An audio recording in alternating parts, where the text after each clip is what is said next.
Welcome to today's Daily Pattern. I'm Paul. When I was a teenager, I had my ear pierced, and then I had it done again. And finally, I had my ear pierced a third time. And so for several years, maybe 8 or 9 years, I had 2 earrings at the bottom and 1 at the top. I looked really cool, as you can imagine. As a teenager, loads of my friends were similarly adorned, and given that this look matched the rest of my attire, I don't think anyone took too much notice.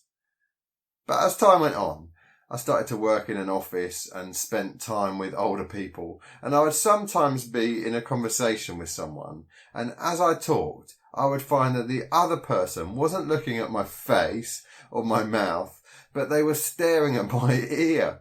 And then I began to realise that they weren't even listening to what I was saying or taking it in. Having an earring isn't wrong. I have every right to have my ear pierced. Having my ear pierced doesn't mean I'm not a proper Christian, but I decided to take my earrings out so they weren't a distraction from what really mattered. It's also true that my wife didn't think my pirate look was any good. Today's reading is from Acts 16. In the previous chapter, there had been a whole lot of discussion and argument about circumcision. Was it required for Christians? Should adult converts have that small piece of skin removed as part of joining the family of believers? It was all agreed that no, they didn't have to, and all of us guys breathed a sigh of relief.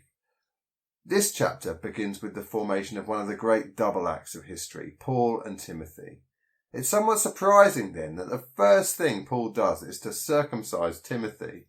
How strange. But actually, it's not that strange. Paul's ministry at that time was about travelling between towns and spreading the gospel.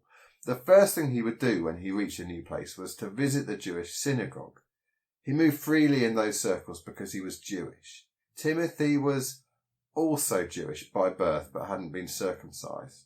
So Timothy wasn't circumcised because it would make him a Christian, not because he needed to do it to be part of the family. He did it so that it wasn't a distraction, so that the main thing stayed the main thing and people could focus on that instead of being stuck on a side issue. I'm not sure I could have done it, so hats off to Timothy.